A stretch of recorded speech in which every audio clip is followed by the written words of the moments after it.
তখনকার রাজদরবারের নিয়ম ছিল একপাশে মহিলারা পর্দার আড়ালে বসতেন, আর ওই দেয়ালের মাঝখানে কিছু ছোট ছোট ছিদ্র ছিল যেন মহিলারাও শুনতে পারে। পর্দার ওপারে রানীমা, এই পারে হলো দরবার হল, ওই পার থেকে এই পারে বারবার ইমাম সাহেবের প্রশ্ন করে। ইমাম সাহেব চুপচাপ, তিনি তো কিচ্ছু জানে না, তিনি শুধু জানে রানী আমরা বলছে চাকরি যাবে না, চাকরি তোমার পাকা, চাকরি পাকা। ইমাম সাহেব কিচ্ছু কয় না, চুপচাপ। ভিতর থেকে ডাক দিয়ে বলে, রানী আম্মা ডাক দিয়ে বলে, বাদশাহ ইমাম সাহেবের বিচার পরে হবে।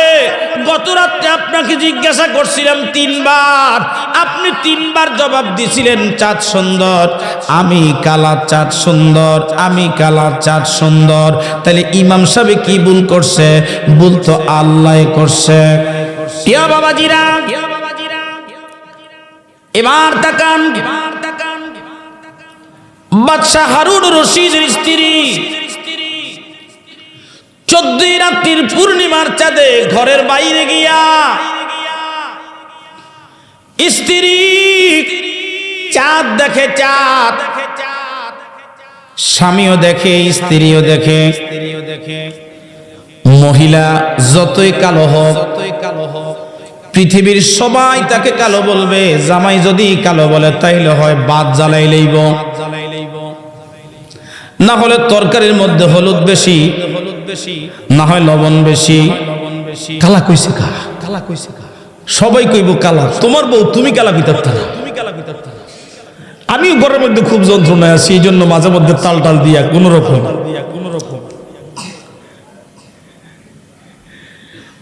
পৃথিবীর সবাই স্ত্রীকে কালো বলে, কিন্তু স্বামী কালো বলতে পারে না।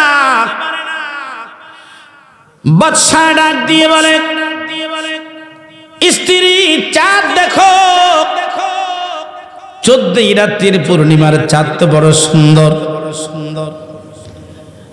এবার বউ সুযোগ পাইছে, ডাক দিয়া কয়, স্বামী আমার, আপনি বলেন তো চাঁদ সুন্দর নাকি আমি সুন্দর? লাগাই দিস, চাঁদ সুন্দর নাকি আমি সুন্দর? চাঁদ সুন্দর, চাঁদ সুন্দর। বউ তো ভিতরে ভিতরে ফুলতাছে, বুঝুন তো, ভাত রান্নার সময় না বাকিটা বুঝাইব, ভিতরে ভিতরে ফুলতাছে। আবার জিগায়, কে সুন্দর, কে সুন্দর, আবার জিগায়, আবার জিগায়, কে সুন্দর, কে সুন্দর।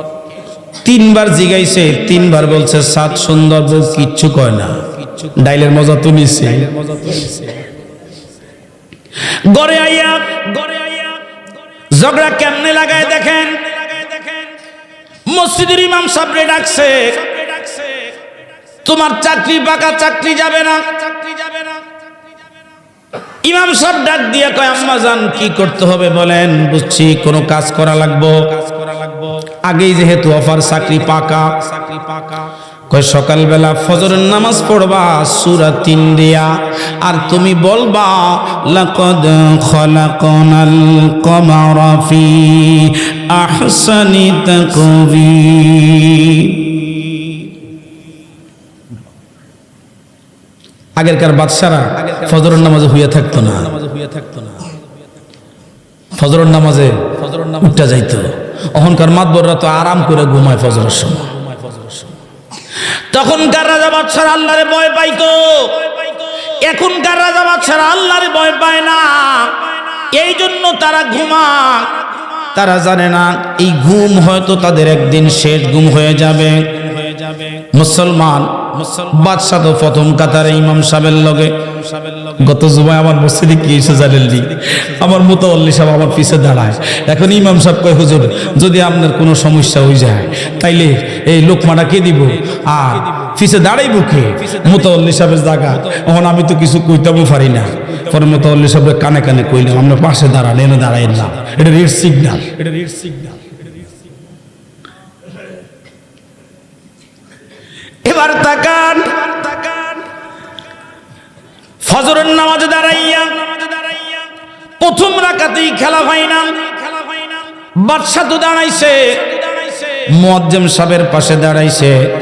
সূরা ফাতিহা পড়ার পরে ওয়াত-তিন ওয়াজ-জাইতুন ওয়া তুরি সিনিন ওয়া হাযাল বালাদিল আমিন লাকাদ খালাকনাল কমারা ফি আহসানি তাকওয়িম। বাদশা কি কয় জানেন নি? আল্লাহু আকবার। ইরম খুদার গজীব বা ইমাম লুকমা নেয় না, আবার লুকমা দিছে তাও নেয় না, আবার লুকমা দিছে তাও নেয় না। কিরে বেটা তুই ভুল করছস, আমি তোর লুকমা দিলাম, কি জন্য লুকমা নেস না, কারণ কি?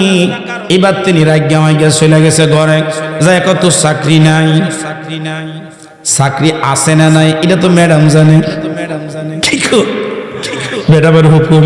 যেই মাত্র বাদশা রাগ করে চলে গেছে, যাওয়ার পরে এবার ইমাম সাহেব বললেন সবাই নিয়ত ছাড়েন। নিয়ত ছাইরা আমার কামত দিয়া ফজরের নামাজ শেষ করছে। নামাজ শেষ হইতে এবার ইমাম সাহেব রে ডাকছে। বাদশা যতই রাগে, ইমাম সাহেব বিত্তে বিত্তে খুশি।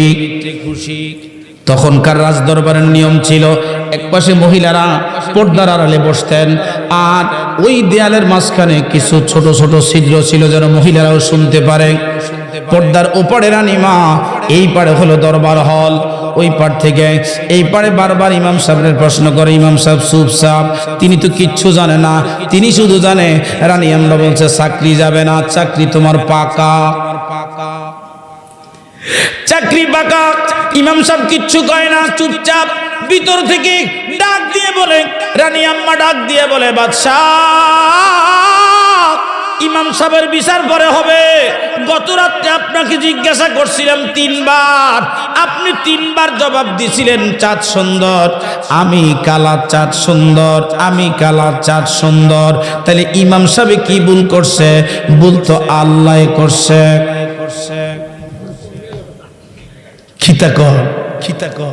ইমাম সাহেব তো ভুল করছে না, আপনি চাঁদ সুন্দর কইছেন, আল্লাহ তো বলছে মানুষ সুন্দর, আপনি চাঁদ সুন্দর কেন বললেন? আল্লাহ বলে মানুষ সুন্দর, আপনি বলেন চাঁদ সুন্দর। বাদশার সাথে সাথে কান ধরে আল্লাহর দরবারে ইস্তেগফার করে সিজদায় পড়ে গেছে। একসাথে বলা যাবে কি আল্লাহু আকবার।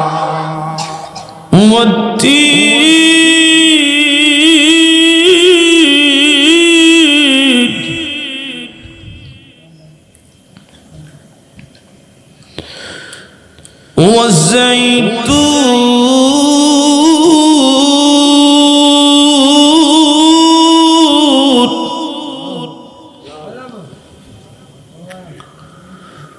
وطور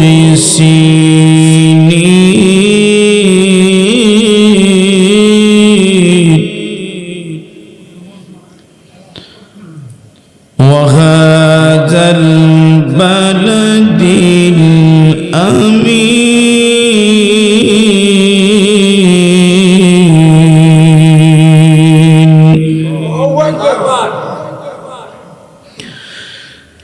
والتين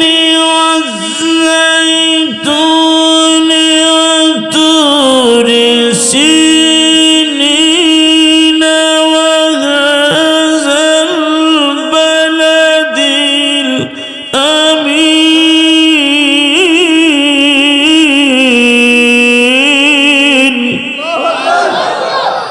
ঘোষণাকার একসাথে বলেন, ঘোষণাকার।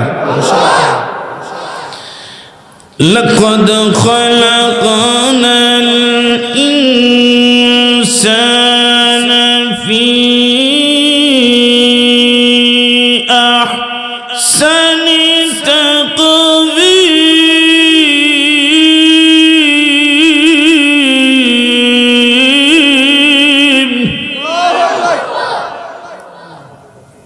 ভালো লাগে, ভালো লাগে, ভালো লাগে।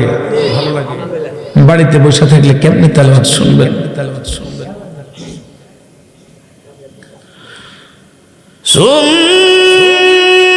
رددناه أسفل سافلين।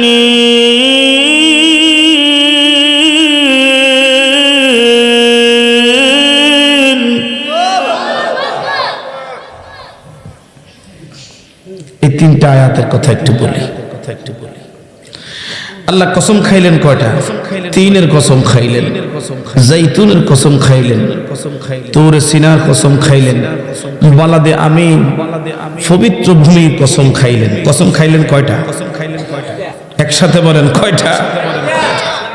7টা দামি জিনিসের কসম খাইলেন।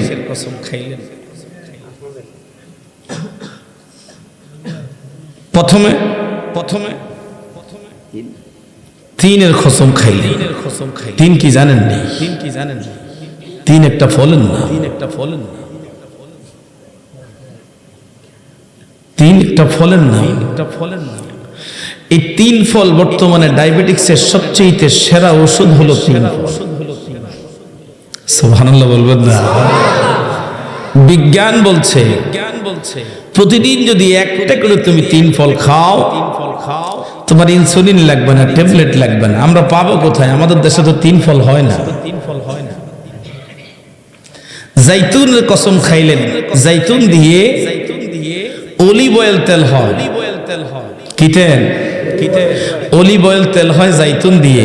আল্লাহ জাইতুনের কসম খাইলেন। অলিভ অয়েল তেল যদি কেউ শরীরে মাখে, বৃদ্ধ হলে মানুষের শরীরের টিস্যুগুলো নষ্ট হয়, শরীর কুঁচকে যায় না? যে ব্যক্তি রেগুলার অলিভ অয়েল ইউজ করবে, আল্লাহ পাক তার শরীরের টিস্যুগুলো আমানত করবে। পড়েন না সুবহানাল্লাহ। রং কুচকাবে না, বরং রং ফর্সা হবে। শীতকালে মাখেন, শীত আসলে মানুষের শরীর সুন্দর, মানুষ কালো হয়ে যায়। কিন্তু অলিভ অয়েল মাখলে এই শীতের তীব্রতা আপনার শরীরে আঁচ করবে না, আপনার শরীর চিকচিক করবে। পড়েন না সুবহানাল্লাহ। তুর সিনার কসম খাইলেন, মক্কার পবিত্র ভূমির কসম খেয়ে বললেন, লাকাদ খলাকনাল ইনসানা ফি আহসানি তাকওয়িম। পড়েন না সুবহানাল্লাহ। একটা হলো হাসান, সুন্দর সূরত, আহসানি সূরতি উত্তম সুন্দর। কি সূরত? উত্তম সূরত দিয়ে কি করছে? মানুষ বানাইছে।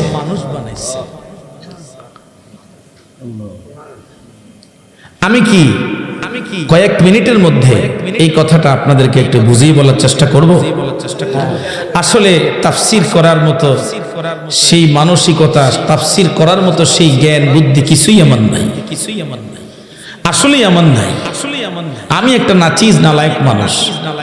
আমি সবসময় সাদামাটা চলার চেষ্টা করি, সাদামাটা ভাবে কথা বলার চেষ্টা করি। তা আমি জানি আমার নবীর কথা যেভাবেই আপনি বলেন সেভাবেই ভালো লাগবে। কি ভাই ঠিক না ভাই? ঠিক। আমার নবীর কথা পুষ্করিণীতে বসে যে বললে যেমন ভালো লাগবে, পাহাড়ের চূড়ায় বসে একই ভালো লাগবে। আকাশে বসে বলবেন সেখানেও ভালো লাগবে কি লাগবে না?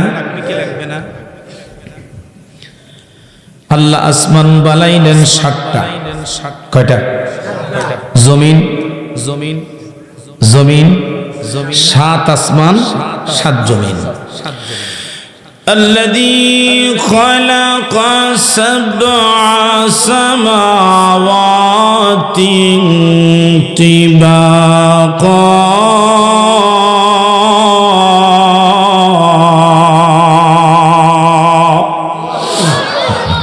আমান কথা না, আল্লাহর কথা, কালামের কথা।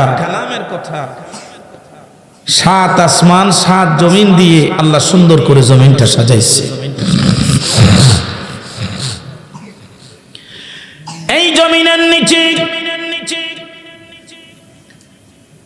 আমরা জানি মাত্র 100 ফুট নিচ থেকে পানি ওঠায়, আমরা বলি পাতালের পানি। পাতালপুরীর পরিচয়টা আপনাদেরকে একটু দিয়ে দেই। আসলে পাতালপুরীটা কোথায়? আমেরিকান বিজ্ঞানীরা বলছে বাবা, এরা মাত্র 6000 ফিট নিচে যাওয়ার পরে দেখতেছে শুধুমাত্র আগুন আর আগুন। আমার আল্লাহ ডেকে বলেন, বান্দারে, যে সাগর মহাসাগর তোমরা দেখতেছ, এই সাগর মহাসাগরের নিচে আমি আল্লাহ আগুন জ্বালিয়ে রেখেছি। যদি আমি আল্লাহ আগুন জ্বালিয়ে না রাখতাম, সাগরের পানিগুলি সব বরফ হয়ে যেত।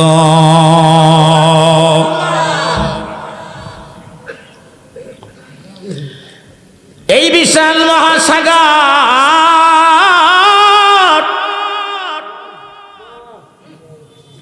আমার আল্লাহ পাক রব্বুল আলামিন এই সাগর যেই পাথরের উপরে রেখেছেন পাথর একটা পাথরের উপরে तमाम পৃথিবীটা আল্লাহ সাজিয়ে রাখলেন পাথরের উপরে এই পাথর কিছু পানির মধ্যে ওই পানির মধ্যে একটা মাছ ওই মাছের উপরে পাথরখানা সিঁড়ি বাঁধা আর সেই সুদূর পানির নিচে একটা পাটাতর একটা প্লেট ওই প্লেটটা আল্লাহ পাক কুদরতি হাত দ্বারা শূন্যে বসিয়ে রাখছে এর নিচে যে স্থানটা ওই স্থানের নাম হলো ফাতালপুরি আর আমরা 200 ফিট নিচে যাই এই কই আমরা পাতালপুরির থেকে পানি আনছি আল্লাহ পাক সাত আসমান দিয়ে জমিন সাত আসমান দিয়ে আল্লাহ সাজাইলেন সাত আসমান দিয়ে আল্লাহ আসমানটা দিয়ে সাজাইলেন প্রথম আসমান আল্লাহ সাজাইলেন কি দিয়া প্রথম আসমান সাজাইলেন আল্লাহ পানি দিয়া পানি দ্বিতীয় আসমান লোহা দ্বারা সাজাইলেন তৃতীয় আসমান আমার আল্লাহ পাক রব্বুল আলামিন তামা দিয়ে সাজাইলেন চতুর্থ আসমান আমার আল্লাহ পাক সীসা দিয়ে সাজাইলেন পঞ্চম আসমান আমার আল্লাহ পাক রব্বুল আলামিন স্বর্ণ দিয়ে রূপা দিয়ে সাজাইলেন ষষ্ঠ আসমান আমার আল্লাহ পাক স্বর্ণ দিয়ে সাজাইলেন সপ্তম আসমান আমার আল্লাহ পাক রব্বুল আলামিন আল্লাহ পাকের কুদরতি নূর দিয়া সাজাইছে একবার জবান খুলে বলা যাবে কি আল্লাহু আকবার শ্রেষ্ঠ নবী দিলাম রে তরিয়ে নিতে রোজ হাসরে পথ না ভুলি তাই তো দিলে পথ না ভুলি তাই তো দিলে পাক কোরআনের বাণী খোদা তোমার মেহেরবানি এই সুন্দর ফল মিঠা নদী তোমার মেহেরবানি খোদা খুলে দেন না জবানটা খোদা তোমার তুমি কতই দিলে রতন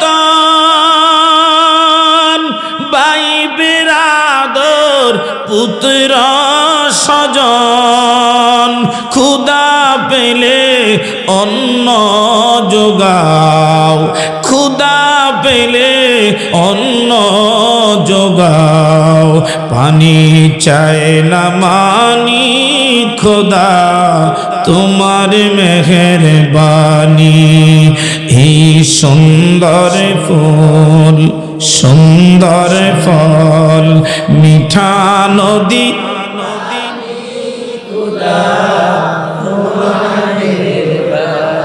সাত জমিনের পরিচয় সংক্ষেপে 2 মিনিটের মধ্যে দিয়ে দিলাম সাত আসমানের পরিচয় দিলাম এবার আপনারা বলেন লোহার দাম বেশি না মাটির দাম বেশি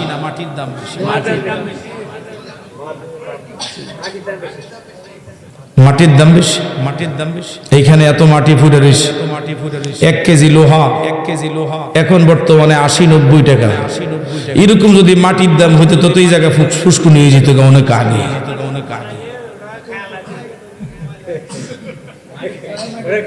কিসের দাম বেশি লোহা না মাটি বর্তমানে লোহার দাম বেশি আরেকটু উপরে যান লোহার চাইতে তামার দাম বেশি তামার চাইতে সীসার দাম বেশি। কথা কয় না? সীসার চাইতে আর একটু উপরে যান, রূপার দাম আরো বেশি। রূপার চাইতে দামি স্বর্ণ বর্তমানে মাত্র 11.5 গ্রাম। 11.5 1,70,000। আরে বাপরে বাপ, আনায় আনায় পয়সা।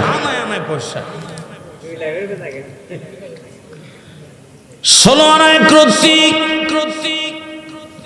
কেজি হিসেবে যদি আসেন মাত্র 11.5 11.5 গ্রাম স্বর্ণের দাম 1,70,000 টাকা। মাঝখানে 2 লাখ টাকা পর্যন্ত চলে গেছিল, কারণ আমার দেশে রিজার্ভ নাই। রিজার্ভ বর্তমানে বাংলাদেশ ব্যাংকের রিজার্ভ স্বর্ণ রাখছিলাম, হয়ে গেছে রূপা। হওয়ার পরে আমার দেশের রিজার্ভ চলে গেছে। রিজার্ভ চলে যাওয়ার কারণে বাবা বর্তমানে আমার দেশে ডলারের দাম পড়ে যাওয়ার কারণে আমার দেশে স্বর্ণের দাম বেশি।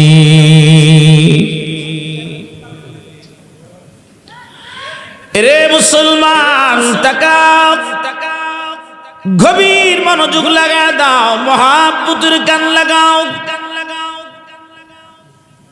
মহাব্বতের কান লাগিয়ে দাও, গভীর মনোযোগ লাগা দাও বাবাজি। এবার দেখো গো, স্বর্ণের চাইতে নূরের দাম আরো বেশি। কথা কয় না? নূরের দাম বেশি নি? কথা কয় না? কথা কয় না? কিসের দাম বেশি? নূরের দাম আরো বেশি। স্বর্ণ, নূর, স্বর্ণ, রূপা, সীসা, তামা, লোহা, পানি, কি কয়টা হয়েছে? 7টা।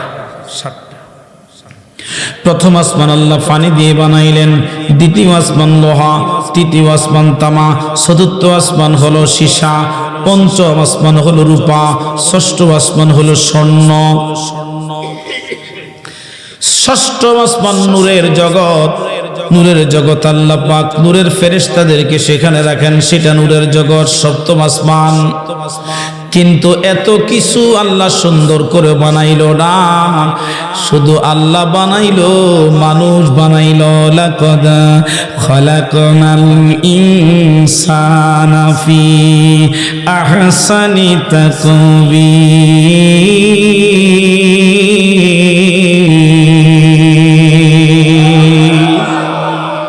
মানুষ যে উত্তম, এই পরিচয়টা দিতে যাইয়া 7 আসমান 7 জমিনের পরিচয় দিয়া এবার প্রুফ করা হলো আল্লাহ কাউকে শ্রেষ্ঠ বললেন না, দামি বললেন না। দামি বললেন কাকে? আল্লাহ যখন ছিল একা, ছিল না তার কোনো সখা, তাই প্রকাশিতে আপন মনে চান আল্লাহ মোহব্বতে পড়িয়া নূরে মুহাম্মদি বানাইয়া। ঠিক না ভাই? ঠিক। আল্লাহ মোহব্বতে পড়িয়া নূরে মুহাম্মদি বানাইয়া পাঠাইলেন এই নাদ রায় গো নবীজি, আমারে মদিনায় নিবেননি, কন্যায় আমারে মদিনায় ও গো নবীজি, আমারে মদিনায় যাইতে সামনে মদিনায়। খুলে দেন না জবান, আমারে মদিনায় নিবেননি ও গো নবী।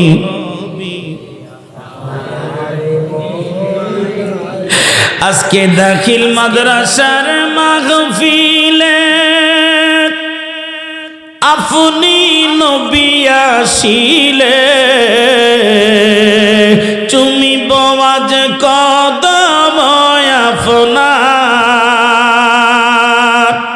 এই গোলামদের বাসনা আপনি চরণ ছাড়া কইরেন না। আসি আপনার দিদারের আশায় ও গো নবীজি, আমারে মদিনায় নিবেননি, বলেন আমারে মদিনায় নবীজি, আমারে মদিনায় নিবেননি।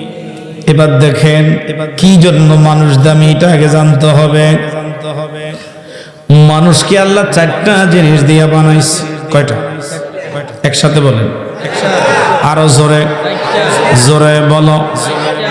একটু কথাবার্তা বললে দেখবেন আপনাদেরও ঠান্ডা চলে গেছে। আমি যে কথা বলতেছি আমার কি কানে কোনো মাফলার টাফলার আছে?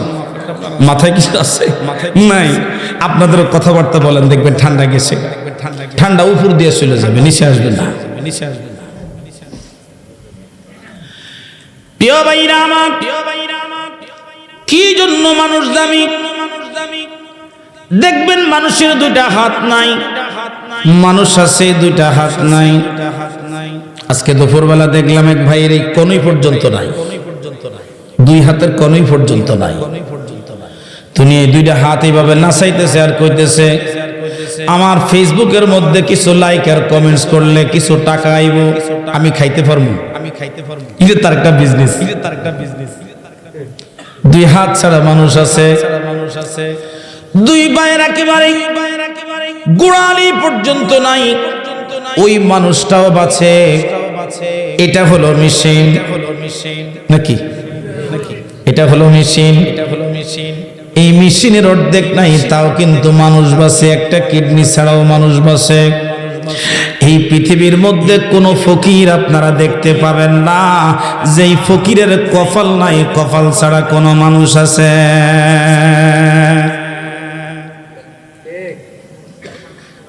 বলবেন সিরাজি কি জন্যে কপাল ছাড়া মানুষ নাই? কারণ কি? যুক্তিটা কি বলো?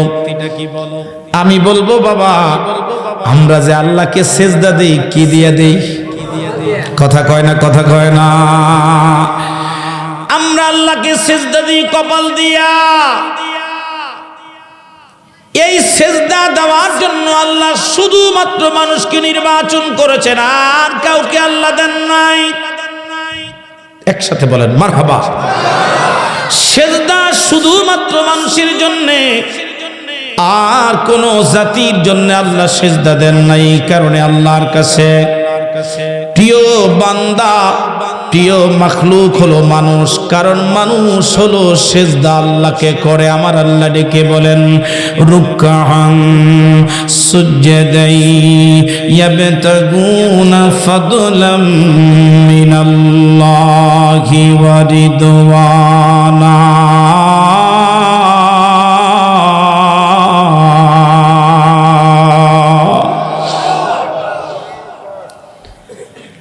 নবীর দরবারে আরজ করা হলো, ইয়া রাসূলুল্লাহ, মায়ার নবী গো, ও নবী, ইয়া রাসূলুল্লাহ, আল্লাহ যে বান্দা এত মায়া করে বানাইছে, নবী গো জানতে চাই বান্দার দিকে আল্লাহ কোন সময় মায়ার নজরে তাকায় গো? ছেলে সন্তান যতই অপরাধ করুক, রাগ যখন পড়ে যায়, তখন মার কাছে আসলে মার মায়া লাগে, বাবার কাছে আসলে বাবার মায়া লাগে। পাহাড় পরিমাণ অন্যায় করার পরেও মা বাবার সন্তানটাকে মারে না। নবী গো, কোন সময় আপনার বান্দাদেরকে তোমরা কই যাও? আমার ফালে যাইও না, বসো বসো বসো বসো বসো। আমি তোমরা দিককে ওয়াজ করতেছি, বইও। হ্যাঁ, এর লিগি তো তোমরা ছাড়া আমার ওয়াজ শুনবো কি? আর কেউ আছে নাকি? আর যাইও না, আমি সুন্দর সুন্দর তেলাওয়াত শোনাবো। কি কও? থাকবানি? হ্যাঁ, বসো বসো। শুনেন শুনেন, ওয়াজের মাঝখান দিয়ে কথাটা বলেই ফেলি। এই যে কটা বাচ্চা মাদ্রাসায় পড়ার কারণে রাত্রে 12টা পর্যন্ত বসে আছে, আর কি বাচ্চা নাই গ্রামে? কথা কয় না, আসেনি? সবার বাচ্চা যদি মাদ্রাসায় দিয়ে দিতেন, খোদার কসম দেখতেন মাদ্রাসা এই মাহফিল পরিপূর্ণ থাকতো। 2টা হইলে 2টা, 5টা হইলে 5টা। এটা কোরআনের বরকত। মাদ্রাসায় তো দেন না, খালি খাড়াই মুতিন্না পড়া পড়া।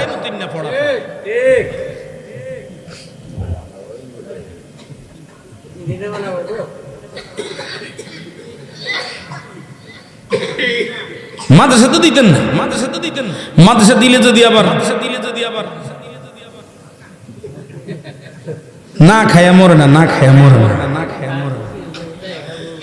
আমার যেই বোন বিয়ের আগে হুজুরের বিয়ের প্রস্তাব আসলে নিষেধ করে দেয়, ওই মা বিয়ের পরে যখন সন্তান আসে আর কান্নাকাটি করে, ওই হুজুরের দরবারে হুজুরের মসজিদে পানি পড়ার লাইয়া যা। ঠিক নি, ঠিক নি? এটা বুঝলে মাদ্রাসাটা আপনাদের দিকে তাকায় আছে, কিছু পোলাফান দিয়েন মাদ্রাসা। সুভাষ সাহেব আমার কইল, হুজুর এত বড় মাদ্রাসা, এত সুন্দর ক্যাম্পাস, আমার এখানে মাত্র 150-200 পোলাপান, এখানে 2000 পোলাপান থাকলে না মনে করতাম যে না কিছু পোলাপান আছে। তাহলে কি মাহফিলে আর মুসল্লি টোয়ান লাগতো না? টোয়ান লাগতো? আজকে ওয়াদা করে যাওয়া লাগবে যে কয়জন আছেন, ফোলা থাক ফোলা, মেয়ে থাক মেয়ে, নাতি থাক নাতি, নাতিনের থাক নাতি, যা থাকুক সবাই নিয়ে এখানে ঢুকাইবেন, দেখবেন ময়রাও শান্তি, বাইসাও শান্তি। কথা কোন ঠিক না ব্যাঠে? ঠিক না ব্যাঠে?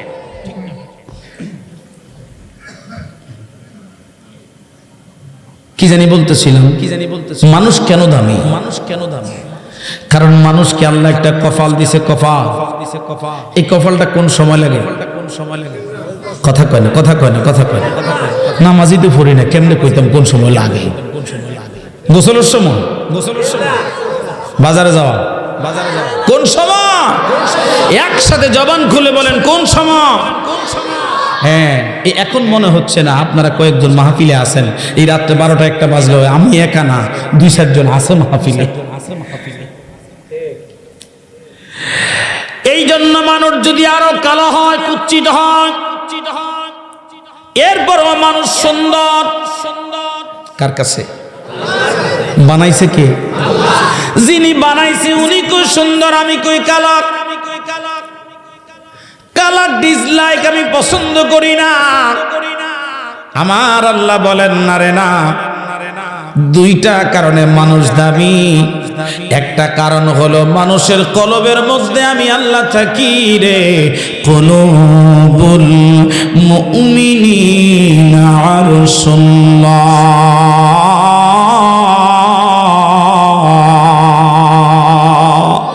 মুমিনের কলব আমি আল্লাহর সিংহাসন। দ্বিতীয় নাম্বার, মানুষ আমি আল্লাহকে সিজদা করার কারণে মানুষ দামি। এটা হরিণের নসিব হয় নাই বাবা, কিন্তু আমরা যখন মাঝে মধ্যে মেয়ে দেখতে যাই, তখন ছেলের বাবা বাড়িতে আইসা ওই ছেলের মায়ের সাথে গল্প করে শুনছনি, যে মেয়েটা দেখে আসছি হরিণের মতো টানা টানা চোখ, চেহারাটাও সুন্দর, হরিণের মতো সুন্দরী, হরিণের মতো সুন্দর, প্রজাপতির মতো সুন্দর, গোলাপের মতো সুন্দর। না না, আল্লাহ গোলাপকে সুন্দর বলে না, প্রজাপতিকে সুন্দর বলে না, হরিণকে সুন্দর বলে না। আল্লাহ বলেন আমি যারে বানাইছি ওই বান্দা আমার কাছে সুন্দর। একসাথে বলা যাবে কি আল্লাহু আকবার? আলোচনা বুঝে যাবে, সিল্লা সিল্লি কইরা কি লাভ হইব? কিছুই বুঝলেন না। এবার দেখেন, লম্বা আলোচনা করব না, সংক্ষেপ আলোচনা করব। আমি যদি জানতাম রাত্রে 12টা বাজে আপনারা আমারে মাইক দিবেন, সন্ধ্যার 2টা মাহফিল করতে পারতাম। এমন এক পাগল ভাই আমাকে দাওয়াত দিছে, খলিল ভাই। উনি মাগরিবের নামাজ না পড়লে উনি রাগ করে, এই জন্য আইসা পড়ছে। আইসা তো আমার ঘুমায় না, আমি কি করব? কইলাম যে ওইটাও আমার দেন, ওই সময় বইলে আরো কিছু মানুষ আইতো কি কম অন যারা কম্বলে নিচে হুইয়া পড়ছে আর গরম দৌড়ে গেছে হ্যাঁ করে আরো ফানি দিলে দিলে তাই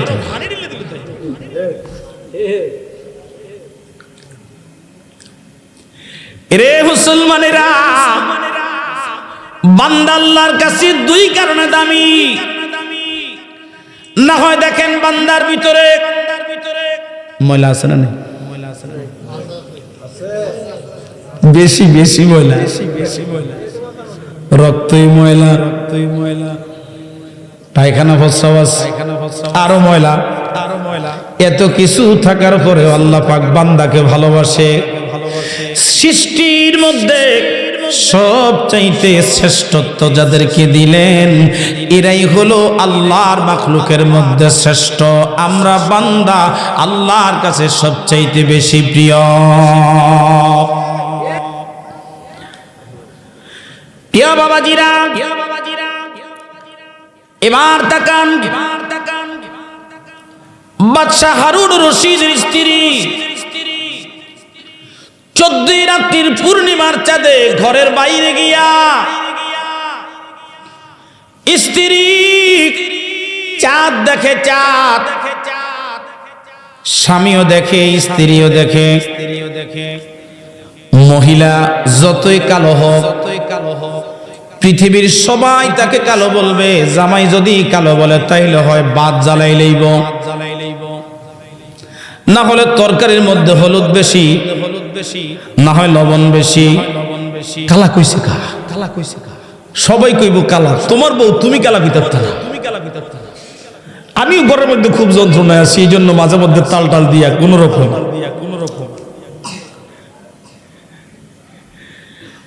পৃথিবীর সবাই স্ত্রীকে কালো বলে কিন্তু স্বামী কালো বলতে পারে না বাদশা ডাক দিয়ে বলে স্ত্রী চাঁদ দেখো 14 রাত্রির পূর্ণিমার চাঁদ তো বড় সুন্দর এবার বউ সুযোগ পাইছে ডাক দিয়া কয় স্বামী আমার আপনি বলেন তো চাঁদ সুন্দর নাকি আমি সুন্দর লাগাই দিস চাঁদ সুন্দর নাকি আমি সুন্দর চাঁদ সুন্দর বউ তো ভিতরে ভিতরে ফুলতাছে বুঝুন তো ভাত রান্নার সময় না বাকিটা বুঝাইব ভিতরে ভিতরে ফুলতা আবার জিগায় কে সুন্দর আবার জিগায় কে সুন্দর 3বার জিগাইছে 3বার বলছে চাঁদ সুন্দর বউ কিচ্ছু কয় না ডাইলের মজা তো নিছে গড়ে আইয়া ঝগড়া কেমনে লাগায় দেখেন মসজিদের ইমাম সাহেবরে ডাকছে তোমার চাকরি পাকা চাকরি যাবে না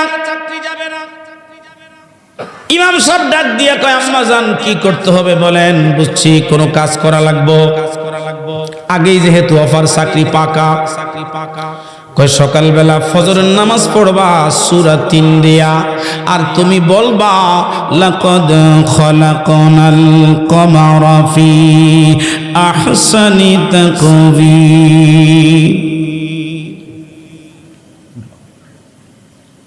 আগেরকার বাদশারা ফজরের নামাজে হইয়া থাকতো না ফজরের নামাজে উঠা যাইতো অহংকার মাতবররা তো আরাম করে ঘুমায় ফজরের সময় তখনকার রাজা বাদশারা আল্লাহরে ভয় পাইতো এখনকার রাজা বাদশারা আল্লাহরে ভয় পায় না এই জন্য তারা ঘুমায় তারা জানে না এই ঘুম হয়তো তাদের একদিন শেষ ঘুম হয়ে যাবে মুসলমান বাদশা তো প্রথম কাতারে ইমাম সাহেবের লগে গত জুমায় আমার মসজিদে কি এসে জানেননি আমার মুতাওয়াল্লি সাহেব আমার পিছে দাঁড়ায় এখন ইমাম সাহেব কয় হুজুর যদি আপনার কোনো সমস্যা হয়ে যায় তাইলে এই লোকমাটা কে দিব আর পিছে দাঁড়াইব কে মুতাওয়াল্লি সাহেবের জায়গা এখন আমি তো কিছু কইতেও পারি না পরে মুতাওয়াল্লি সাহেবের কানে কানে কইলাম আমরা পাশে দাঁড়ান এনে দাঁড়াই না এটা রেড সিগন্যাল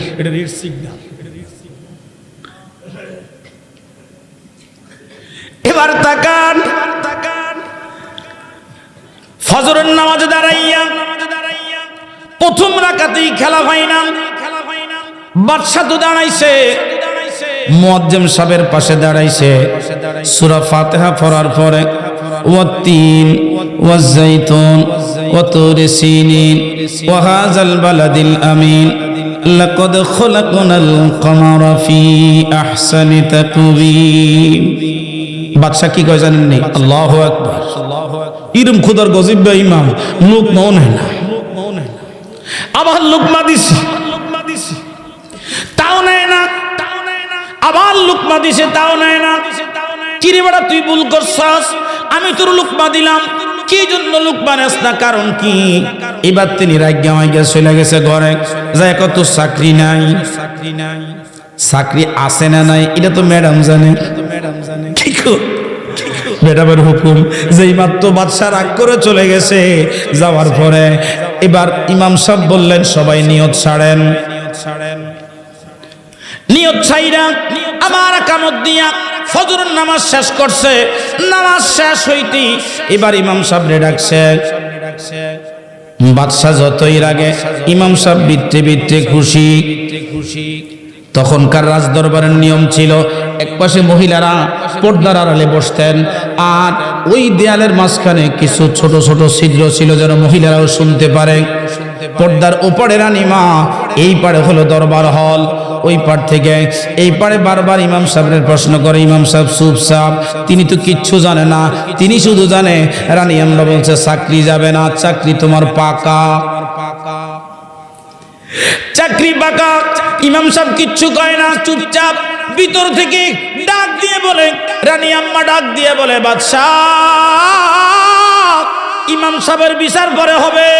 গত রাত্রে আপনাকে জিজ্ঞাসা করছিলাম 3 বার, আপনি 3 বার জবাব দিছিলেন চাঁদ সুন্দর, আমি কালা চাঁদ সুন্দর, আমি কালা চাঁদ সুন্দর। তাহলে ইমাম সাহেব কি ভুল করছে? ভুল তো আল্লাহ করছে।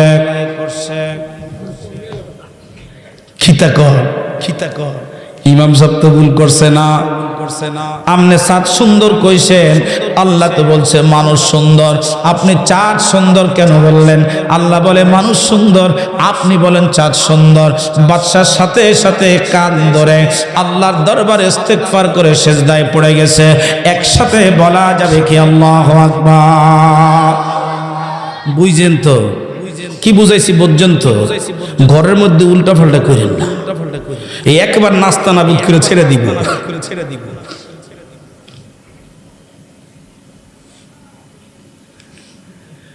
দ্বিতীয় নম্বরে আমরা যেটা ভুল করি, পাত্র পাত্রী দেখার ব্যাপারে। যদি আমার একটা বিল্ডিং থাকে, ছেলের বাপের বিল্ডিং একটা, মেয়ের বাবার বিল্ডিং কমপক্ষে 2টা লাগবে।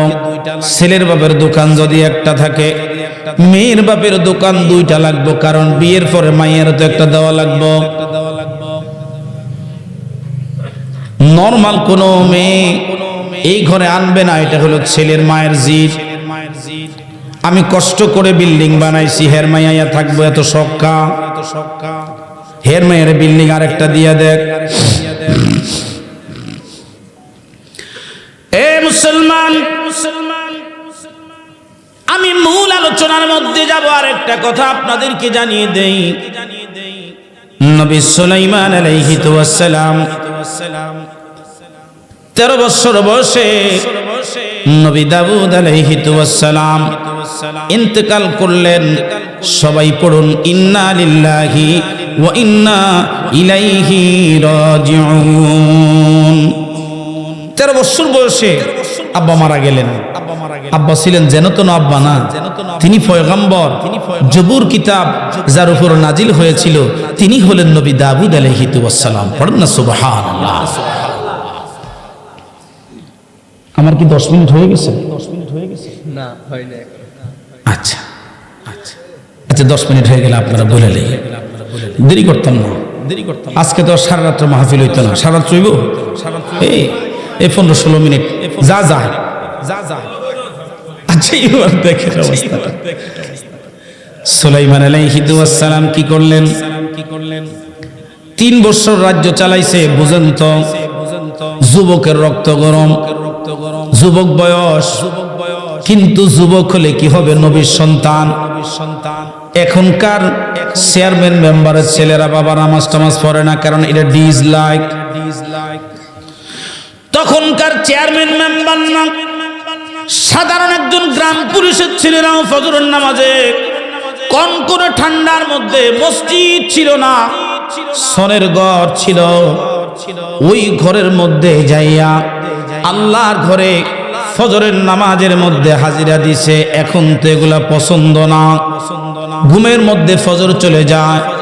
বাবাজি, নবী সুলাইমান আলাইহিস সালাম বিয়ের জন্য রাজ্যে পয়গাম পাঠাইলেন। পয়গাম পাঠাইয়া এবার তিনি শর্ত দিয়ে দিলেন চারটা। মনে করেন এখনকার ফুলার মাগো মতো হেদ দেমাগটা কোনো কম না, চারটা শর্ত দিয়ে দিলেন। চারটা। এক নাম্বার শর্ত হওয়া লাগবে মেয়েটা পর্দাশীল। এখন পর্দাশীল মেয়ে কয় এটা এনালগ, এটা চলবো না, এটা পর্দা টর্দা করে এটা চলবো না। দ্বিতীয় নম্বর শর্ত, মেয়েটা আমানতদার হওয়া লাগবে। তিন নম্বর শর্ত, এই মেয়েটা সুন্দরী রূপসী হওয়া লাগবে, বাদশার বউ তো, যেন তেন বউ তো আর বিয়ে করতে পারবো না। এখনকার বোনেরাও সিস্টেম কইরা, তোরা যখন কালামাইয়া বিয়ে করবি না, আমরাও আডামাডামাই আমগো কালা শরীরে সুন্দর বানাইলাম।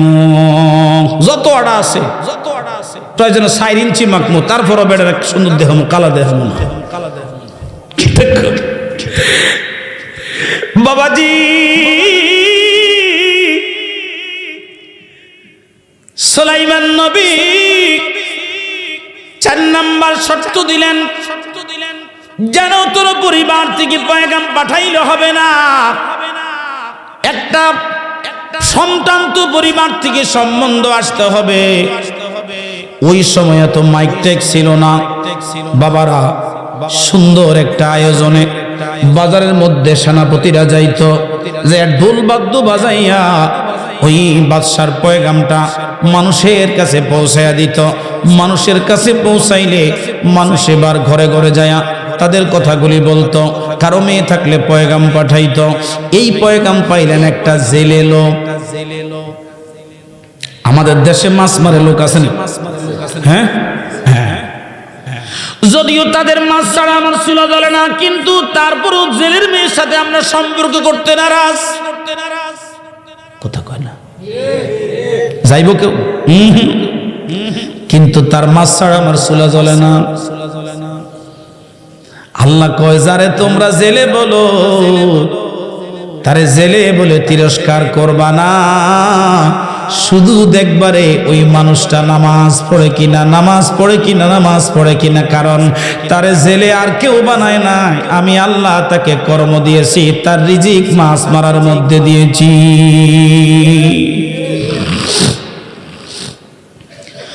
জেলে লোক রাস্তা দিয়ে যাচ্ছে মাছের ঝুড়ি নিয়া, এমন সময় দেখলেন বাজারের মধ্যে ঢোলবাদ্য বাজাইয়া বাদশাহ সুলাইমানের পক্ষ থেকে পয়গাম আসছে। বাদশাহ সুলাইমান পয়গাম পাঠাইছে, 4টা শর্ত যে মেয়ের কাছে আছে ওই মেয়ে বাদশাহ সুলাইমানের স্ত্রী হতে পারবে। এই লোকটা কথাগুলি শুনলেন, আফসোস করে করে বাড়িতে গেলেন। বাড়িতে যাওয়ার পরে সুলাইমান আলাইহিস সালামের এই কথাটা ঘরের মধ্যে স্ত্রীর কাছে আলোচনা করলেন। বিবিরে, মেয়েটার তো লেখাপড়া শিখাইলাম, দিনদার বানাইলাম, পর্দাশীল বানাইলাম, আমানতদার বানাইলাম, সব বানাইছি স্ত্রী। যদি একটা শর্ত মানতাম, একটা শর্ত যদি আল্লাহ আমাদেরকে পূরণ করার ক্ষমতা দিত রে স্ত্রী, তাহলে নবী সুলাইমানের কাছে আমগো ফাতেমারে বিয়া দিতে পারতাম। আমার মেয়ে পর্দাশীল, আমার মেয়ে আমানতদার, আমার মেয়ে রূপসী। 1000 মেয়ের সামনে যদি আমার মেয়ের দাঁড় করা, আমার মেয়ে পাস করবে, কেউ পিছে ফেলতে পারবে না। কিন্তু আমার তো অর্থ সম্পদ নাই, আমি গরিব মানুষ।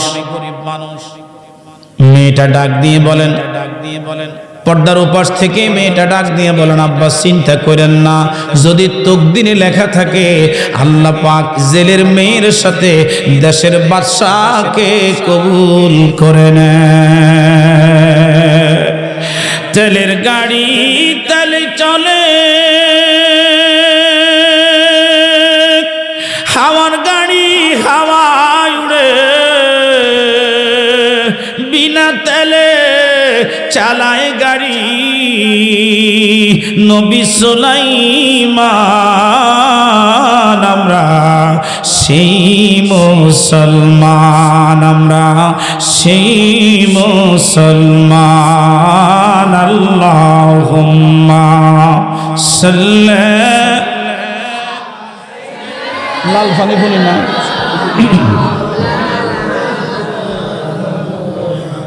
وعلى آل سيدنا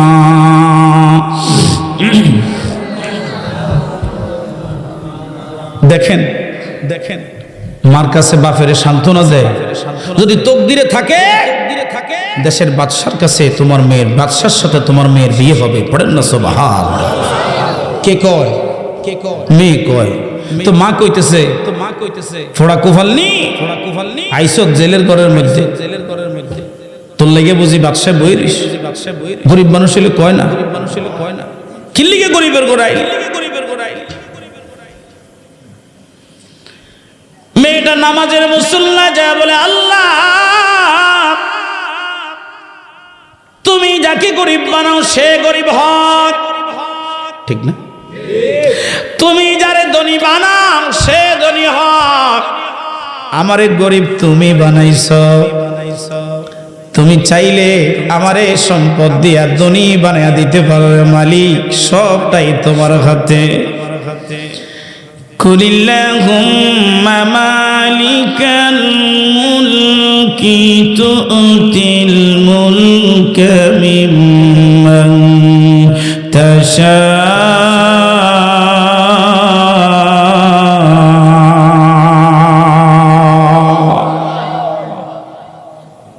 ঘোষণাকার হ্যাঁ আল্লাহ কয় আমি যারে খুশি তারে বাদশাহী দেই আবার যার কাছ থেকে খুশি আবার সিনেম কিন্তু নেই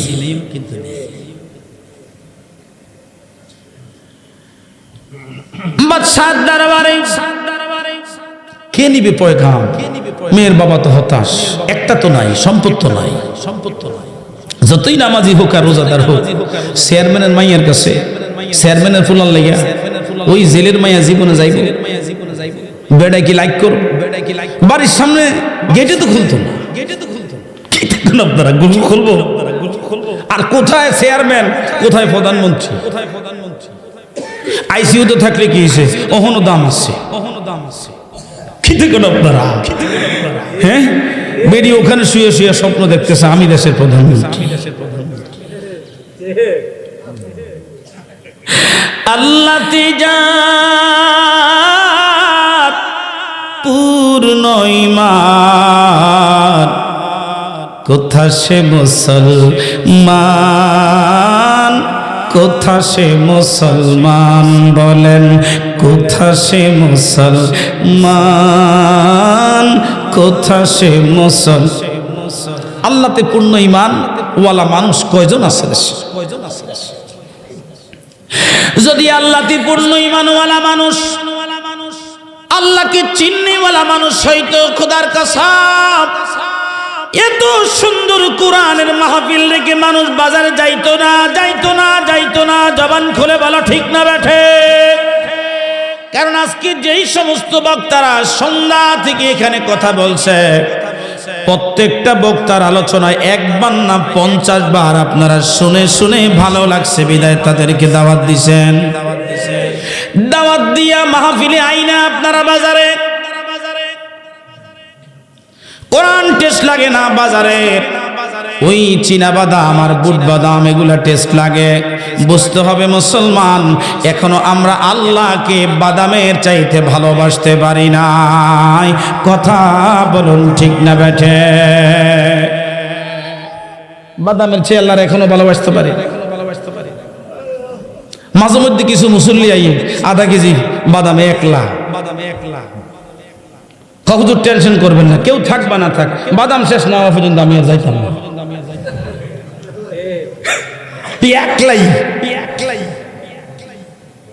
এরকম অবস্থা কোরআনের মাহফিল দিন দিন গরিব হয়ে যাচ্ছে কথাগুলি উপহাস করে বললেও বাবা অন্তরে রক্তক্ষরণ হয় কত লক্ষ টাকা খরচ করে এই মাহফিল 3 দিন ব্যাপী চলছে অথচ কোরআনের মাহফিল খালি, হ্যাঁ, বাজার ভর্তি। রক্তক্ষরণ হয় বাবা, ওয়াজ শুনলে কি লাভ, বসলে কি লাভ, কি লাভ হবে আমলেও লাভ হবে না। নবী প্রেম না থাকিলে, নবী প্রেম না থাকিলে, নবী প্রেম সুধা পান কর সবে মনবে, ধনা যাতনা জুড়াইবে। নবী প্রেম তো আমরা পাবো ওলামাদের কাছ থেকে। আজকের ওলামায়ে কেরামরা প্যান্ডেলে ওইটা একটু দুরূদ শরীফ পড়তে পারে না, বদকফাল আমাদের। আমার বাবাজিরা, এই মেয়েটা কি করলেন? তার পয়গাম রাজ দরবারে পাঠাইলেন। বাদশাহ বরাবর চিঠি লিখলেন, চিঠি লিখে তার পয়গাম পাঠাইলেন। বাদশার দেওয়া 4টা শর্তের মধ্যে 3টা শর্ত মেয়েটা পূরণ করার অঙ্গীকার নিয়ে পাঠাইলেন। আমার 3টা শর্ত পূরণ, কারণ মেয়েটার অন্তরের মধ্যে একটা ঈমান ছিল। সম্পদ মানুষের থাকতে পারে, আবার নাও থাকতে পারে, এটা বড় ফ্যাক্ট না। 3টা জিনিস মেয়েটা ধরলেন। প্রথমত মেয়েটা ধরলেন, মেয়েটা সুন্দরী, সুদর্শনা। আর দ্বিতীয় নাম্বার, মেয়েটা পর্দাশীল, আল্লাহর হুকুম মানে। 3 নাম্বার, এই মেয়েটা বাবাজি আমানতদার। মনে রাখবেন, দাম্পত্য জীবনে সবচাইতে দামি জিনিস হলো স্ত্রীর আমানতদার। যেই ঘরের মধ্যে স্ত্রী স্বামীর সম্পদ আমানত করে, ওই সংসার আস্তে আস্তে আস্তে আস্তে উপরে উঠে। আর যদি স্ত্রীর মুখে খালি হায় হায়, নাই নাই, গেছে গেছে, হায় হায়, তাহলে দেখবেন এটা আস্তে আস্তে শেষ। স্বামী যদি রাস্তার একটা কুটা ঘরের মধ্যে নিয়ে আসে, স্ত্রী যদি কুটাটাকে আমানত করে, এটা আমার স্বামী উপার্জন করেছে। আল্লাহ পাক বলেন, স্ত্রী সন্তুষ্ট হলে ওই কুটার মধ্যে, খড়ের মধ্যে আমি আল্লাহ বরকত দিয়ে দেই, আর আমি আল্লাহ আস্তে আস্তে উন্নত বানায় দেই। স্ত্রীর মুখের মধ্যে হলো সব।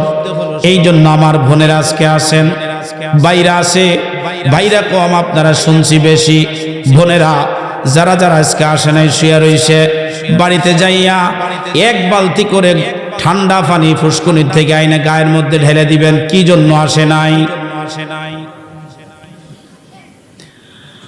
মুসলমানেরা রাজ দরবারের মধ্যে এই মেয়েটা পয়গাম পাঠাইলেন বাবারে দিয়া। জেলে মানুষ কে তার দাম দেয়, সেনাপতিকে দিয়া চিঠি পাঠাইলেন। কত চিঠি তো গেল। এই চিঠিটা দেখে বাদশাহ সুলাইমান চিঠিটা এইভাবে ছিঁড়ে ফেললেন, ছিঁড়ে ছুঁড়ে ফেলে দিলেন। ছুঁড়ে ফেলে দেওয়ার কারণে আল্লাহ পাক রব্বুল আলামিন সুলাইমান নবীর এই আচরণটা সহ্য করতে পারলেন না। কারণ মেয়েটার মধ্যে তাকওয়া আছে, আর মেয়েটা সাধারণ 10টা মানুষের মতো না।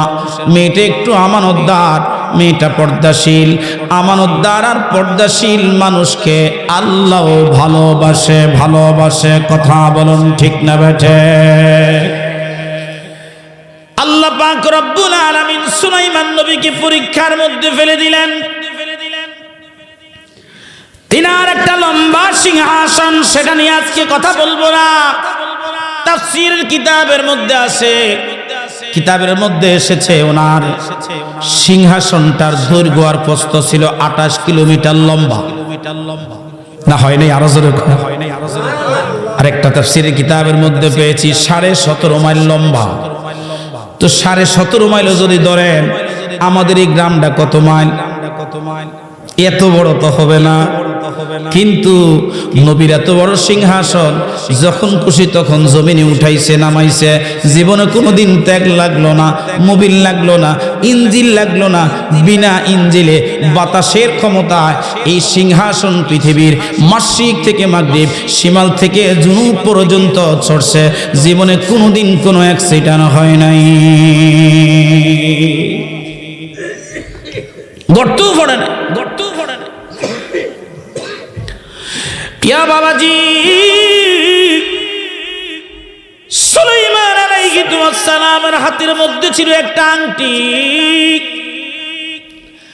আংটিটা ছিল ইয়াকুত পাথর দ্বারা তৈরি, আর ইয়াকুত পাথর বর্তমানে মদিনা শরীফে আল জামিয়া মদিনার মধ্যে, মদিনা ইউনিভার্সিটি, যেটা আমার দেশের অনেক ছেলেরা সেখানে লেখাপড়া করে, ওই মদিনা ইউনিভার্সিটির গেটের মধ্যে একটা পাহাড় আছে। ওই পাহাড়টার নাম হলো জাবেল ইয়াকুত। ইয়াকুত পাথরের পাহাড়, দামি পাথর, দামি এলাকা, দামি পাথর। ইয়াকুত পাথরের একটা আংটি তিনি ব্যবহার করতেন। এই আংটির মধ্যেই ছিল মুজিজা সুলাইমান নবীর। এই আংটির মুজিজার কারণে জিন জাতিরা তিনার কাছে বসছিল, বাতাস তার কথা শুনত। আর সেই জামানার মধ্যে নিয়ম ছিল, নাপাক অবস্থায় বিনা ওযুতে এই আংটি নবী সুলাইমান ইউজ করতে পারবে না। যদি করে তাহলে এটার মুজিজা কাজ করবে না। দেখেন, আংটি ব্যবহার করার নিয়ম আছে, যেন তেন ভাবে আংটি ব্যবহার করা যাবে না। এবার দেখেন বাবাজি, সুলাইমান নবী কি করলেন? আংটি প্রহরীর কাছে দিলেন দিয়া টয়লেটে। এই সময় একটা দুষ্ট জিন বহুদিন ধরে অপেক্ষা করতেছে কোন সময় তিনার আংটিটা নিয়ে সিংহাসনে বসবে। এত দামি সিংহাসনে সুলাইমান নবী বসে এই দুষ্ট জিন সহ্য করতে পারে না। আমার সমাজের মধ্যে দেখবেন, এই যে মাদ্রাসার বাচ্চারা আজকে মাহফিলে বসে আছে, যেই বাচ্চাটা লেখাপড়ায় বালা, মেয়ে হোক আর ছেলে হোক, যেটা লেখাপড়ায় বালা জেহানওয়ালা, ওই দুষ্ট জিন আইসা মাদ্রাসার মধ্যে ডিস্টার্ব শুরু করছে। ঠিক নেই? আমার দেশের ছেলেদেরকে মেয়েদেরকে দুষ্ট দিন এখনো ডিস্টার্ব করে, কিয়ামত পর্যন্ত ডিস্টার্ব করবে। মুসলমান, ওই দুষ্ট দিন কি করলো? প্রহরীকে ধমক দিয়া প্রহরীর কাছ থেকে ওই সুলাইমান নবীর আংটি নিয়া নিজের হাতের মধ্যে ফইরা এখন প্রহরীকে ডাক দিয়া বলে, শুনছো এলাকার মধ্যে 2 নম্বর সুলাইমান আসছে। যদি আমি ছাড়া আর কেউ সুলাইমান নবী দাবি করে তাহলে তার আচ্ছা মতো ফিডাইয়া এলাকা ছাড়া করে দিবা। তো টয়লেটে তো মানুষ সারাদিন থাকে না, থাকে না। টয়লেট থেকে তিনি চলে আসছে। আসার পরে প্রহরীর জিগায়, কয় আমার আংটি কই? কয় কেন? আংটি তো সুলাইমান নবী নিয়ে গেছে। কয় সুলাইমান নবীকে? আমি তো সুলাইমান। কয় এই জন্য তো আমগো সুলাইমান নবী কইছিল 2 নম্বর সুলাইমান আছে।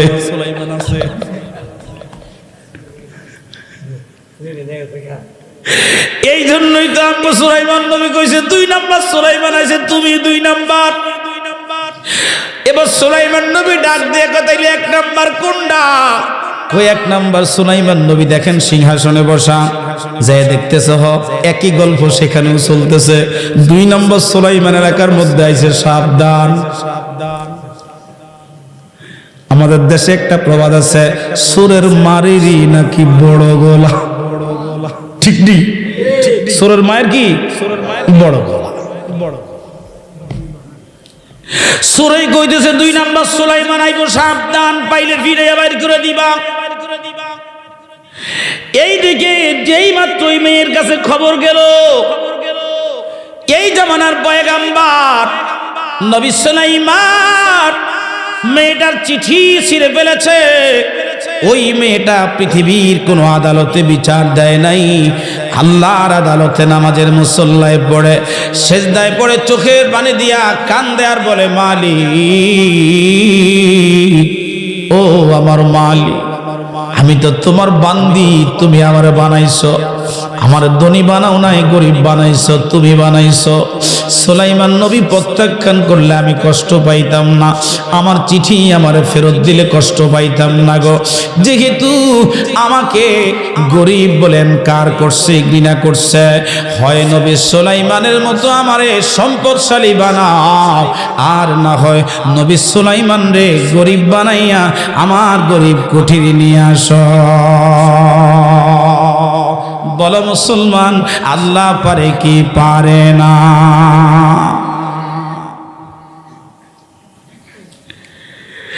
সুলাইমান নবীর ভালো মতো ফিরাইয়া আর আমরা কইরা এবার 2-3 জন মাইরা নদীর ঘাটে নিয়ে ফেলে দিছে। এই পথ দিয়া জেলে বেড়ায় মাছ টাছ লিয়া যাইতেছে, দেখতেছে নদী তোর কালা না, সুন্দর সুদর্শন একজন মানুষ দাঁড়িয়েও আছে, পোশাক ও রাজ পোশাক গায়ে, কিন্তু ওনারে মাইরা একেবারে জীর্ণ শীর্ণ অবস্থায় ওনাকে নদীর ঘাটে ফেলে রাখছে। এই লোকটা বুড়া মানুষ, খুব কষ্ট করে এই ভারী মানুষটারে লইয়া বাড়ির মধ্যে গেলেন, গিয়ে সেবা শুশ্রূষা করলেন, করার পরে সুস্থ করলেন। সুস্থ করার পরে জিজ্ঞাসা করে, বাবা তোমার বাড়ি কোথায়? কোনো জ্ঞান নাই, স্মৃতিশক্তি নাই। তোমার আব্বার নাম কি বলো? কে তোমারে মারলো, কারা তোমারে মারলো বলো? কিচ্ছু কইতে পারে না। তো চিন্তা করে এবার সব শেষে কয়, বাজান তুমি অসুস্থ ছিলা, নদীর ঘাট থেকে তোমারে খুঁজে আনস, এও মনে নাই। এবার ডাক দিয়ে বলে, বাজান রে আমি তো গরিব মানুষ, তুমি আমার কাছে থাকলে বাবা, গরিব মানুষ আমি মাছ মারি, তুমিও মাছ মারা লাগবো, মাছ মারবানি। মাথা লাড়াই, কি করবো? যার কোনো গতি নাই, এখন রিক্সা দেন সেইটাও চলবো, তারপরে ঠেলা গাড়ি দেন সেইটাও চলবো, সবই চলবো। ঠিক না? নবী সুলাইমান আলাইহিস সালাম এবার কাজ করতে করতে, মাছ ধরতে 1 বছর চলে গেল। এরই মধ্যে বুড়া বেড়া একটা জিনিস খেয়াল করছে, সারা জীবন তো মাছ মারে, কিন্তু যেই দিন থেকে এই সুন্দর ফুলাডারে লইয়া নদীর ঘাটে যায় রে, ওই দিন থেকে বেশি মাছ, 2 গুণ 3 গুণ 4 গুণ মাছ। এতদিন সপ্তাহে যা পাইতো এখন একদিনেই তা পায়। 1 বছর মাছ বিক্রি করে নবী সুলাইমান আলাইহিস সালাম অনেক সম্পদের মালিক হয়ে গেলেন। সুলাইমানের সমস্ত সম্পত্তির মালিক হলো এই জেলে। হওয়ার পরে এবার কয়, বাজান তুমি বলো এই বাড়ির মধ্যে আমরা মানুষ কয়জন? কয় কেন, আমি আপনি আর আমগো আম্মা যান যে আমারে পাক করে খাওয়ায়? কয় না বাবা, আমার বাড়িতে আমার একটা মেয়ে আছে, মেয়েটা সুন্দরী, মেয়েটা নামাজি, মেয়েটা পর্দাশীল। বাজান রে, যদিও আমি জেলে মানুষ, জীর্ণ শীর্ণ ভাবে চলি, জীবনে বাবা কোনোদিন আমার মেয়েকে কোনো পুরুষ মানুষ দেখে নাই। জবান খুলে কথা বলেন, ঠিক না বেঠে? আমগো মায়েরা ফোলাফাইন দেখবো কি, বাচ্চা ফেটে লইয়াও বাজারে, কথা কয় না, যায়নি। আর পুরুষরা এরুম অসভ্য পুরুষ, আমরা নিজেরা লইয়া যাই, চলো যাই। ও মায়েরা, তোমাদের পায়ে ধরে বলি, তোমাদের কি সম্মান দিয়েছেন আমার আল্লাহ? জবান খুলে বলো, ঠিক না বেঠে? একজন পুরুষের চাইতে মহিলার সম্মান 3 গুণ বেশি দিয়েছেন। খেদমতের ব্যাপারে সম্মান বেশি, তুমি তো তোমার সম্মান রাখতে পারো না। শীতকালে রাস্তার পাশে লাউ, এই লাউ মানুষ যেন না দেখে, দেখলে তো নিয়ে যাবে, এই জন্য লাউয়ের মধ্যে ঢাকনা দেয়। বোন রে, এমন একটা জামানা আইছে তোমার বুকের ডাক না এখন আর তুমি দেও না।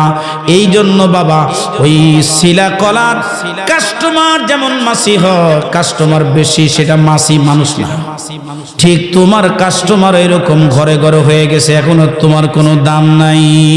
তোমার দাম পর্দা, আল্লাহ তোমাকে পর্দা করার হুকুম দিছে, তুমি পর্দা করো, দেখবা আল্লাহ তোমার দাম বাড়াইয়া দিবে।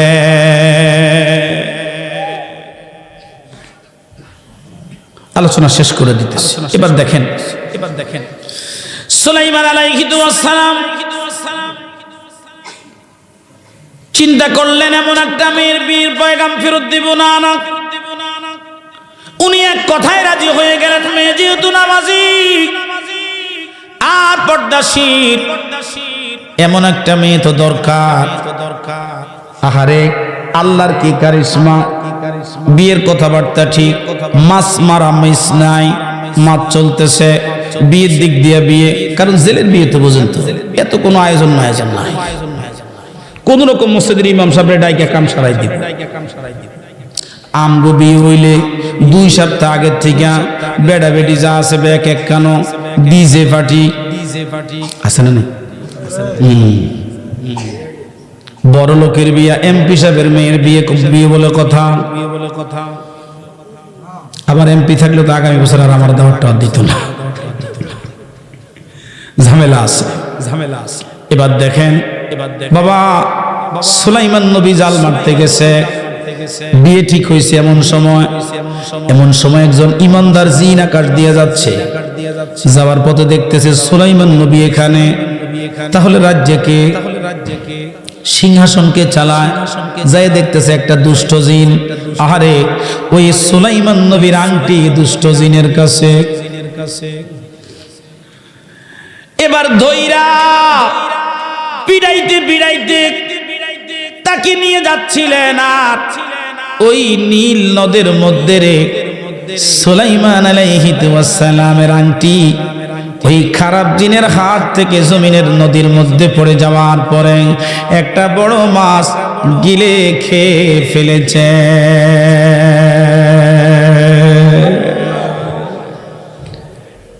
আবার সেই মাছ সুলাইমান নবীর জালেই উঠছে। মারহাবা কন্যা, এই কারিশমা কার?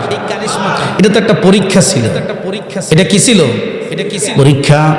এবার দেখেন, কাউরে অ্যানকার করবেন না। যদি বাবা আপনারা যারা পুরুষ মানুষ, আপনাদেরকে বলি, ছেলে বড় হয়েছে, বিয়ে করাবেন। হ্যাঁ বাবা, মনে রাখবেন, যদি দাম্পত্য জীবনে ছেলের শান্তি চান, যে কদিন আপনারা বাঁচবেন এই কদিন যদি আপনারা শান্তি চান, একটা নামাজি মেয়ে দেখবেন, পর্দাওয়ালা মেয়ে দেখবেন, নামাজি মেয়ে দেখবেন, পর্দাওয়ালা মেয়ে দেখবেন, যেই মেয়েরা আমার আল্লাহরে ভালোবাসবো, আমার নবী ভালোবাসবো। আর দেখবেন মেয়েটা সুন্নি কিনা, তার পরিবারটা সুন্নি কিনা। যদি সুন্নি হয় মইরাও শান্তি। মুসলমান মহাবুতির কান লাগিয়ে দেন। সুলাইমান নবী বিয়ে করবে, এই আনন্দ মনে হয় নীল নদের সেই মাছেরাও আজকে আনন্দ করে, ঝাঁকে ঝাঁকে ঝাঁকে ঝাঁকে মাছ।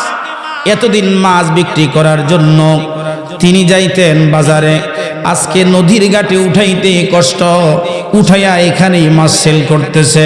এমন সময় একটা বড় মাছ দেখবেন, নতুন বিয়ের পরে শ্বশুর গরিব মানুষ, তারপরও বাজারে যাইয়া আগে নজর করে কোন মাছটা বড় মাছ, এই মাছটা বাড়িতে নিয়া ওই মেয়ের মারে কইব, বউরে শোন, সারা জীবন তো মাছের মাথা আমারে খাওয়াইছ, আজকে দরকার নাই, বড় মাছটা দেখে আনছি, এটা কিন্তু মেয়ের জামাইরে দিবি, কাউরে দিবি না। মাইয়ার কথা কয় না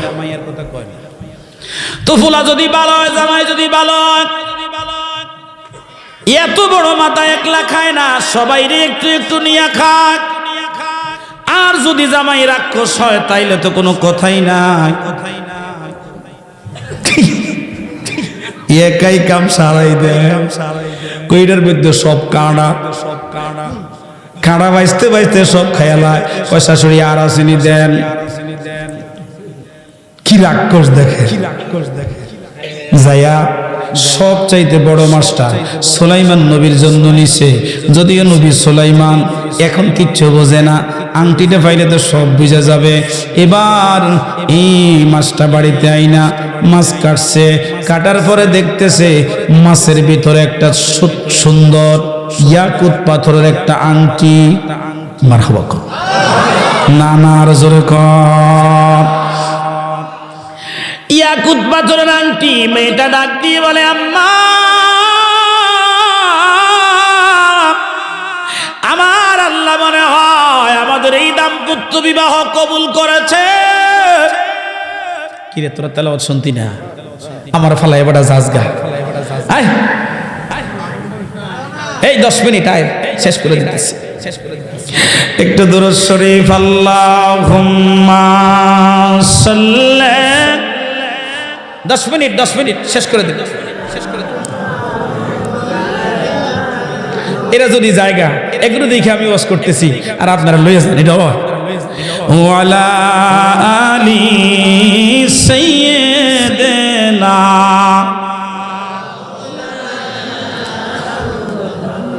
জন্ম আমার নবীর যোগে হলে কেমন হতো, জন্ম আমার নবীর যোগে হলে, বলেন না, জন্ম আমার নবীর যোগে হলে কেমন, দুই নয়নে রাসূল পাক দেখলে কেমন হতো, দুই নয়নে রাসূল পাক দেখলে কেমন হতো, জন্ম আমার নবীর যোগে হলে আসত বেশে হাজারতে বেলালের মধুর আযান, যেই আজানে ছিল এমন প্রেম মুগ্ধ রহমান, দয়াল নবীর পিছে নামাজ পড়লে কেমন হতো, দয়াল নবীর পিছে নামাজ পড়লে, দুই নয়নে রাসূল পাক দেখলে কেমন হতো, দুই নয়নে রাসূল পাক দেখলে কেমন হতো, জন্ম আমার নবীর যোগে হলে। এবার দেখেন মেয়েটা কয়, আম্মা আমি মনে মনে ভাবছিলাম, ভাস্কর না, একসাথে বলেন না মারহাবা। এবার সুলাইমান আলাইহিস সালাম ওনার বিয়ে হয়ে গেল বাসর রাত্রিতে। ওনার স্ত্রী ওনাকে বাসর রাত্রিতে আংটিটা গিফট করলেন। মারহাবা কর, হয় নাই আরো জোরে কর। আংটিটা বাসর রাত্রে যেই মাত্র গিফট করে ওনার হাতের মধ্যে পরায়া দিছে রে, সুলাইমান নবী আবার সুলাইমান হয়ে গেছে, সমস্ত স্মৃতি জীবনের আবার ফেরত চলে আসছে।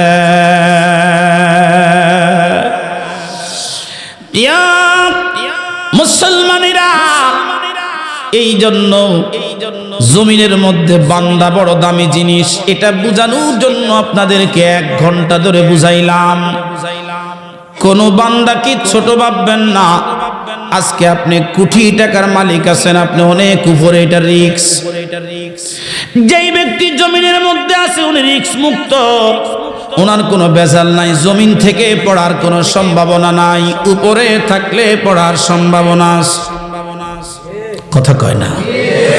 উপরে থাকলে পড়ার সম্ভাবনা আছে। বেলুন যত উপরে উঠুক, বিমান যত উপরে উঠুক, বিমানের একটা স্ক্রু যদি পড়ে যায়, ওই সুদূর 38,000 কিলোমিটার, 38,000 মাইল, 38,000 ফুট উপর থেকে জমিনের মধ্যে 1 সেকেন্ডের মধ্যে পড়ে যাবে বিমান। বেলুন যত হাওয়া দিয়ে আপনি বেলুন উপরে উঠান, এই বেলুন জমিনে পড়তে সময় লাগবে না, শুধুমাত্র একটু হাওয়াটা চলে গেলেই বিমান শেষ।